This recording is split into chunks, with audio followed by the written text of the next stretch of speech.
بعض کسان تپوس کوي چې زه ډېر ګناهګار یم ما به الله وبخي یا موږ اکثر کسانو نه تپوس کوو ته مونځ ولې نه کوې وایي چې زه ډېر ګناهګار یم به زما مونځ ته زړه نه کېږي په مونځ به ما ته څه میلاو شي زه زکات نه ورکوم حج مې نه دی کړی بدکاري کوم دروغ ویم فلانی ویم ډنګری ویم هر څه مې کړي دي نو صرف په مونځ به ما ته څه میلاو شي نو دا یاد لرل پکار دي عزتمندو دا د شیطان دوکه ده کله ناکله 1 روپۍ د سړي پکار شي یو سړي سره 10 روپۍ دی په دې څه کوم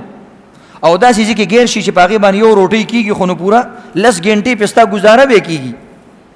نو د هغه روپۍ او د هغه 10 روپو به ډېر قدر کې مایوسي د الله په دربار کې نشته ما نه منع بل کله ناکله الله ته ستا یو نیکي داسې خوښه شي چې الله د باندې نورې دروازې کولاو کړي نو په ځان باندې د الله د رحمت او د نیکۍ دروازه مه بندوه اگر چې یو دروازه تا ځان باندې 99 دروازې بندې کړي دي د رحمت هره ګناه کې صرف یو ذکر کې یا یو تبلیغ کې یا یو مونځ کې یا یو زکات ورکې دا یو دروازه ځان باندې مه بندوه کیدای شي دا یو دروازه تا باندې ټولې دروازې کولاو کړي او که دا یو دروازه دې بنده کړه نو مکمل دې ځان بدبخته کو نو داسې مه کوه امام احمد رحمت الله علیه دې باره کې یو واقعه لیکي وایي په بغداد کې یو مشهور ډاکو هغه به ډېره زیات اغلا کوله او ډېرې ډاکې به یې کول نو د هر چا بدي شو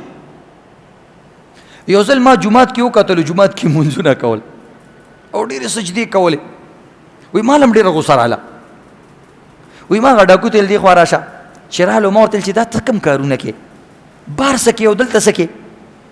بطور عبرت مشر سړی کشر ته داسې ویلی شي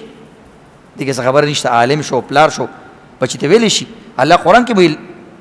لم تقولون ما لا تفعلون دا وایي څه او دا کوي څه نو انسان داسې د پوهې دپاره ورکولی شي مطلب د امام احمد صاحب دا و چې دا سړی پوه شي ما ورته ویل ستا د مونځ نه څه فایده ته هر کار کې ډاکې کې نو تا ته خو د مونځ ثوابونه نه میلاویږي فرض قبلیږي خو ثوابونه خو درته نه میلاویږي نو ته ولې داسې کارونه کې وایي هغه غل ما ته یو ناشنا جمله وویله وایي ما ته وایي احمده ما باندې د الله د دربار ټولې دروازې بندې دي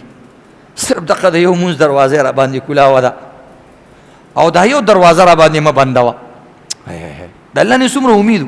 ما باندې د الله ټول دروازې بندې دي زه اعتراف کوم زه ګناهګار یم ټولې دروازې ما د ګناهونو په ځان باندې بندې کړي دي صرف الله را باندې دا یو د مونځ دروازه کولاو کړې ده چې الله زما سر خپل در ته پرېږدي او د مونځ توفیق راله راکوي بس الله سره مې د صلح دقه یو دروازه پاتې ده امامه دا را باندې مه بندوه وایي ما ورته چې نه نه مونځ کوه زما مطلب دا نه چې مونځ مه کوه خو مطلب مې دا دی چې ته نور ډاکې مه کوه د خلکو نقصان مه کوه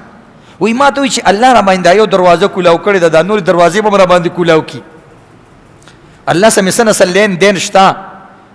نو څه نسل لین دین ساتل پکاري تاسو کې بعضې تاجران هغه نقصان وکړي هغه مکمل دکان پرېږدي هغه نور هم خراب شي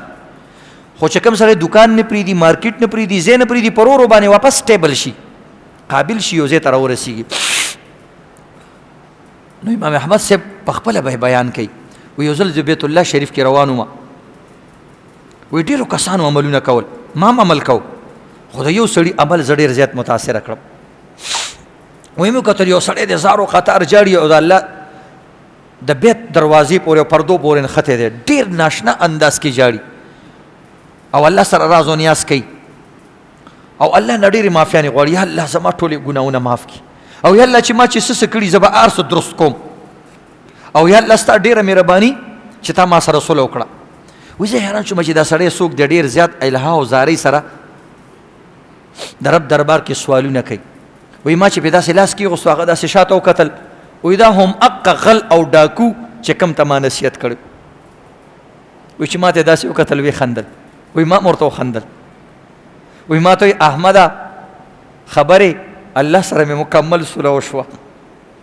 دغه یو دروازې د وجې نه را باندې الله ټولې دروازې کولاو کړي الله نه امید ساتئ موږ ټول ګناهګار یو عزتمند یقین وکړئ که زموږ د عملونو تاسو ته پته ولګېدله موږ پسې به مونځ ونه کوي که ستاسو د عملونو موږ ته پته ولګېده موږ به تاسو ته یو مونځ هم در نه کړو لیکلي دي دا کوم ګناهونه چې موږ او تاسو کوو د دې یو ګناه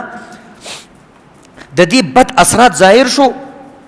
نو وی 100 کاله پورې به په هغه علاقه کې شین بوټي راونه خېږي د دې دومره جراثیم دي خو الله په ټولو باندې پرده اچولې ده الله دې موږ باندې پردې واچوي نو عزتمندو د چا چې الله سره کومه دروازه کولاوه ده هغه دروازه دې نه بندوي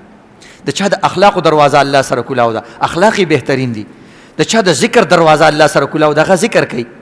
د چا د موز دروازه الله سره کولاو ده او دا تعلق یو سره ساده دا تعلق ما ختموه لږ تعلق هم په کار راځي خو چې کوم مکمل تعلق ختم کی او شاء الله تراواړی نو بس بیا الله انسانانو ته ضرورت نشته بیا الله مرته شاراړی